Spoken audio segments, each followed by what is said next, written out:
High command ಭೇಟಿಗಾಗಿ ಇಂದು ಸಂಜೆ ಇಲ್ಲವೇ ನಾಳೆ ದೆಹಲಿಗೆ ಸಿಎಂ ಡಿಕೆ ಶಿವಕುಮಾರ್ ತೆರಳಲಿದ್ದಾರೆ. ಅಧಿವೇಶನಕ್ಕೂ ಮೊದಲು ಪ್ರಮುಖ ವಿಷಯಗಳ ಬಗ್ಗೆ ಚರ್ಚಿಸಲು ತೆರಳಲಿರುವ ಸಿಎಂ ಸಚಿವ ಸಂಪುಟ ಪುನರ್ರಚನೆ ಕುರಿತು ಮಹತ್ವದ ಮಾತುಕತೆ ನಡೆಸಲಿದ್ದಾರೆ.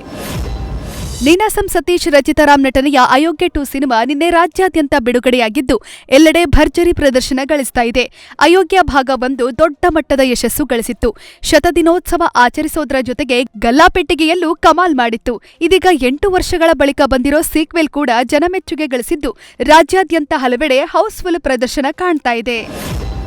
ಬಿಡದಿ ಟೌನ್ಶಿಪ್ ವಿರೋಧಿಸಿ ನಾಳೆ ಜೆಡಿಎಸ್ ಪಾದಯಾತ್ರೆಗೆ ಮುಂದಾಗಿದೆ.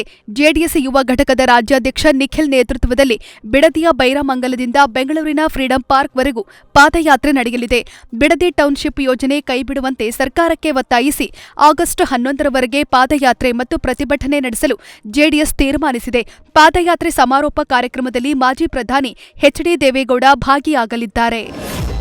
ಟಾಕ್ಸಿಕ್ ಸಿನಿಮಾದ ಟ್ರೇಲರ್ ಇಂದು ಬಿಡುಗಡೆಯಾಗಲಿದ್ದು ಸಂಜೆ 7:01 ಟ್ರೇಲರ್ ಅಧಿಕೃತವಾಗಿ ಲಾಂಚ್ ಆಗಲಿದೆ. ಅಂದ್ಹಾಗೆ ಟಾಕ್ಸಿಕ್ ಟ್ರೇಲರ್ ಲಾಂಚ್ ಈವೆಂಟ್ಗೆ ಅತಿಥಿ ಯಾರಾಗಲಿದ್ದಾರೆ ಅನ್ನೋ ಪ್ರಶ್ನೆ ಎಲ್ಲರಲ್ಲೂ ಕಾಡಿತ್ತು.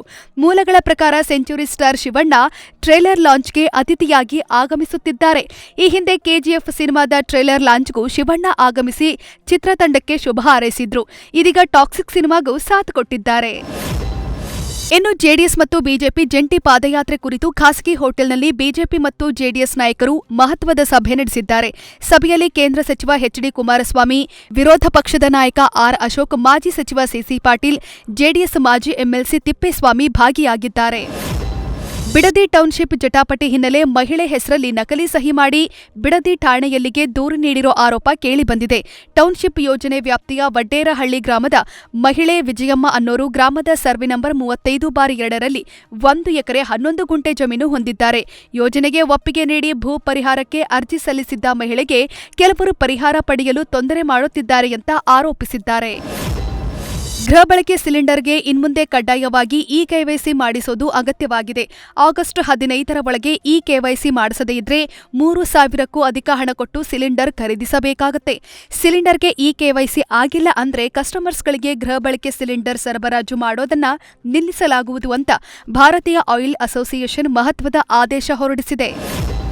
ಕಬಿನಿ ನದಿ ನೀರು ಕಲುಷಿತ ಪ್ರಕರಣಕ್ಕೆ ಸಂಬಂಧಪಟ್ಟಂತೆ ತಪ್ಪಿತಸ್ಥರ ವಿರುದ್ಧ ಸೇವ್ ಕಬಿನಿ ಟೀಮ್ ದೂರು ದಾಖಲಿಸಲು ಮುಂದಾಗಿದೆ. ಅಪರಿಚಿತರ ಬದಲಾಗಿ ಜವಾಬ್ದಾರಿಯುತ ತಹಶೀಲ್ದಾರ್ ಹಾಗೂ ಇಒಗಳ ವಿರುದ್ಧವೇ ಎಫ್ಐಆರ್ ದಾಖಲಿಸಬೇಕು ಅಂತ ಒತ್ತಾಯಿಸಿ ವಕೀಲ ವಿ. ರವಿಕುಮಾರ್ ನೇತೃತ್ವದ ತಂಡವು ಸರ್ಗೂರು, ಎಚ್ಡಿ ಕೋಟೆಯಲ್ಲಿ 2 ಠಾಣೆಗಳಲ್ಲಿ ಪ್ರತ್ಯೇಕ ದೂರು ದಾಖಲಿಸಲು ಮುಂದಾಗಿದೆ. ರಾಕಿಂಗ್ ಸ್ಟಾರ್ ಯಶ್ ನಟನೆಯ ಬಹುನಿರೀಕ್ಷಿತ ಟಾಕ್ಸಿಕ್ ಸಿನಿಮಾದ ಟ್ರೇಲರ್ ಬಿಡುಗಡೆ ಸಮಾರಂಭ ಇಂದು ನಡೆಯಲಿದೆ. ಕೆಜಿ ರಸ್ತೆಯ ಎಎಂಬಿ ಕಪಾಲೆ ಥಿಯೇಟರ್ನಲ್ಲಿ ಕಾರ್ಯಕ್ರಮ ನಡೆಯಲಿದ್ದು ನಿನ್ನೆ ರಾತ್ರಿಯಿಂದಲೇ ಟಾಕ್ಸಿಕ್ನಲ್ಲಿ ನಟಿಸಿರೋ ಕಲಾವಿದರು ಬೆಂಗಳೂರಿಗೆ ಆಗಮಿಸುತ್ತಿದ್ದಾರೆ. ಈಗಾಗಲೇ ಸುದೇವ್ ನಾಯರ್, ತಾರಾ ಸುತಾರಿಯಾ ಬೆಂಗಳೂರಿನಲ್ಲಿ ಬೀಡು ಬಿಟ್ಟಿದ್ದಾರೆ. ಇಂದು ಸಂಜೆ 5 ಟ್ರೇಲರ್ ಬಿಡುಗಡೆ ಸಮಾರಂಭ ನಡೆಯಲಿದೆ. ಚಲಿಸುತ್ತಿದ್ದ ಕಾರಿನ ಮುಂಭಾಗದಲ್ಲಿ ಮೆಟಲ್ ಶೀಟ್ ಬಿದ್ದ ಘಟನೆ ಮಾರತ್ಹಳ್ಳಿ ಬಳಿ ನಡೆದಿದೆ. ನಿನ್ನೆ ರಾತ್ರಿ ಮೆಟ್ರೋ ಕಾಮಗಾರಿ ವೇಳೆ ಅನಾಹುತ ನಡೆದಿದ್ದು ಕಾರು ಚಾಲಕ ಬ್ರೇಕ್ ಹಾಕಿದ್ದಕ್ಕೆ ದುರಂತ ತಪ್ಪಿದೆ.